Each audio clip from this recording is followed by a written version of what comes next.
നമസ്കാരം, എല്ലാവർക്കും പുതിയൊരു വീഡിയോയിലേക്ക് സ്വാഗതം. പുതുതായി കുക്കിംഗ് പഠിച്ചു വരുന്നവർക്ക് വളരെ എളുപ്പത്തിൽ തയ്യാറാക്കിയെടുക്കാൻ പറ്റുന്ന ഒരു ചിക്കൻ കറിയാണ് ഇന്നത്തെ നമ്മുടെ റെസിപ്പി.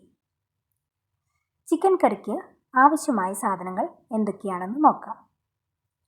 കഴുകി വൃത്തിയാക്കിയ ചിക്കൻ 1 കിലോ, വെളുത്തുള്ളി 10 അല്ലി നീളത്തിലരിഞ്ഞത്, ഇഞ്ചി ഒരു വലിയ കഷ്ണം നീളത്തിലരിഞ്ഞത്, സവാള 2 എണ്ണം ചെറുതായി അരിഞ്ഞത്, പച്ചമുളക് 4 എണ്ണം നടുവേ കീറിയത്, കറിവേപ്പില 2 തണ്ട്, തക്കാളി 1 എണ്ണം ചെറുതായി അരിഞ്ഞത്.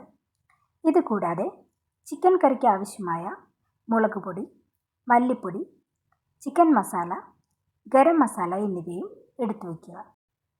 പാത്രം നന്നായി ചൂടായ ശേഷം ഏകദേശം 5 ടേബിൾ സ്പൂൺ വെളിച്ചെണ്ണ ഒഴിച്ച് കൊടുക്കുക. എണ്ണ നന്നായി ചൂടായ ശേഷം അതിലേക്ക് കടുക് ചേർത്ത് കൊടുക്കുക. കടുക് നന്നായി പൊട്ടിക്കഴിയുമ്പോൾ ഇതിലേക്ക് നേരത്തെ അരിഞ്ഞു വെച്ചിരിക്കുന്ന ഇഞ്ചി, വെളുത്തുള്ളി, പച്ചമുളക്, കറിവേപ്പില, സവാള എന്നിവ ചേർത്ത് നന്നായി ഇളക്കി 1 ടേബിൾ സ്പൂൺ ഉപ്പും ചേർത്ത് വഴറ്റിയെടുക്കുക. ഇവയെല്ലാം നന്നായി വഴണ്ടു വന്നതിന് ശേഷം തീ ലോ ഫ്ലെയിമിലേക്ക് വയ്ക്കുക. ശേഷം 1/4 ടേബിൾ സ്പൂൺ മഞ്ഞൾപ്പൊടി, 2 ടേബിൾ സ്പൂൺ മുളക് പൊടി, 1 ടേബിൾ സ്പൂൺ മല്ലിപ്പൊടി, 2 ടേബിൾ സ്പൂൺ ചിക്കൻ മസാല എന്നിവ ചേർത്ത് നന്നായി ഇളക്കി യോജിപ്പിക്കുക.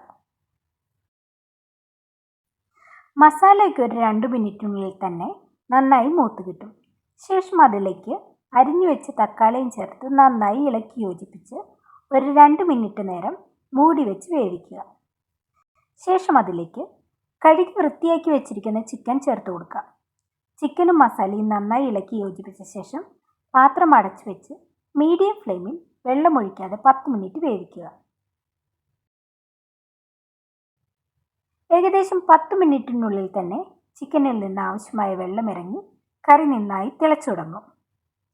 ഇനി ഇതിലേക്ക് 1/2 ടേബിൾ സ്പൂൺ ഗരം മസാലയും ചേർത്ത് നന്നായി ഒന്ന് ഇളക്കി കൊടുത്ത് വീണ്ടും മൂടി വെച്ച് വേവിക്കുക. 5 മിനിറ്റ് വീതം ഇടവിട്ട് പാത്രം തുറന്ന് ഇളക്കി കൊടുത്ത് വീണ്ടും ഒരു 15 മിനിറ്റ് കൂടി വേവിക്കുക.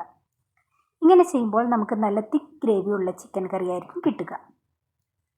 അവസാനമായി ഇതിലേക്ക് കുറച്ച് മല്ലിയില കൂടെ ചേർത്ത് നന്നായി മിക്സ് ചെയ്ത് ചൂടോടെ സെർവ് ചെയ്യുക. വീഡിയോ എല്ലാവർക്കും ഇഷ്ടമായെന്ന് വിചാരിക്കുന്നു. ഇനി പുതിയ റെസിപ്പിയുമായി വീണ്ടും കാണാം. Thank you.